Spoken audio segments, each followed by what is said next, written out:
The chronicles of Eldoria, the last enchanter के बारे में टिप्पणियां।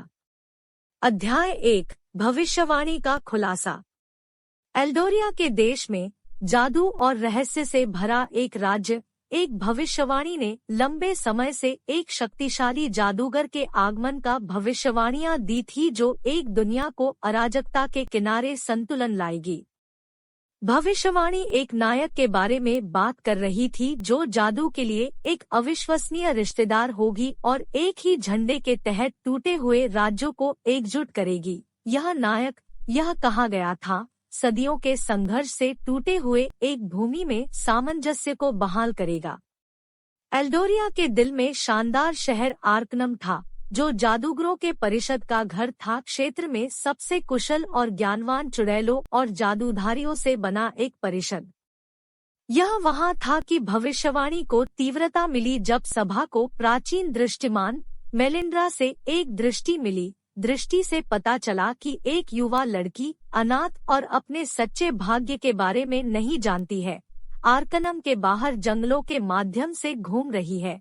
वह अंतिम प्रशंसक बनने के लिए भाग्यशाली था। अध्याय 2, एक रहस्यमय विरासत।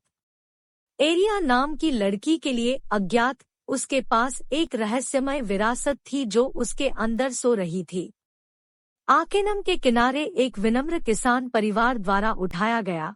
वह एक शुरुआती उम्र से जादू के लिए एक अजीब क्षमता दिखाया। उसके माता पिता उसके उपहारों के परिणामों से डरते हुए ने दुनिया से उसकी क्षमताओं को छिपाया था।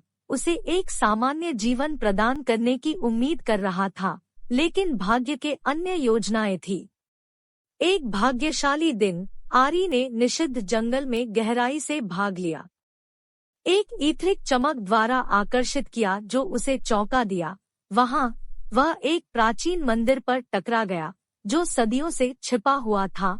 इसके पवित्र भूमि के भीतर एक स्पेक्ट्रल आंकड़ा दिखाई दिया, एक आत्मा जिसे सेराफाना, एल्डोरिया के रहस्यों के रखवाले के रूप में जाना जाता है।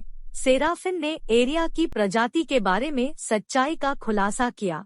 वह कथात्मक जादूगर राजाओं के आखिरी वंश थे, एक जनजाति जिसे एक बार देवताओं द्वारा आशीष दिया गया था। अध्याय 3, यात्रा की शुरुआत।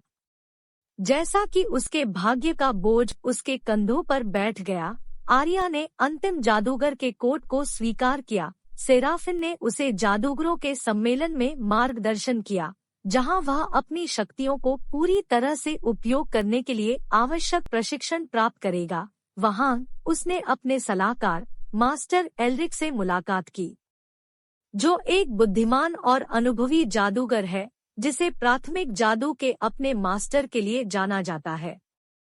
मास्टर एल्रिक के मार्गदर्शन के तहत एरिया एल्डोरिया के माध्यम से एक खतरनाक यात्रा पर चले गए। जादूगर जंगलों, धोखेबाज पहाड़ों और प्राचीन विनाशों में भाग गए। रास्ते में उसने एक रंगीन चरित्र सेठ से मुलाकात की, एक चोरी के लिए एक बकवास के साथ एक आकर्षक चोर, एक स्टॉक योद्धा जो उद्धार की तलाश कर रहा था, और एक खराब पिक्सी जो उसके वफादार साथी के रूप में कार्य करता था।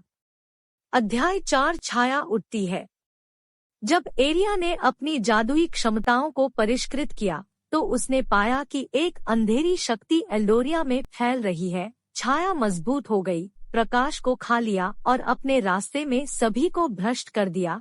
यह खुलासा किया गया था कि बुरा इरादा जादूगर मलेजाई अपने लिए अंतिम जादुई शक्ति का दावा करने की कोशिश कर रहा था। इसे अनंत अंधेरे में एल्डोरिया को डुबकी देने के लिए इस्तेमाल किया। अपनी यात्रा के हर कदम के साथ आर्या अधिक आत्मविश्वास में बढ़ी।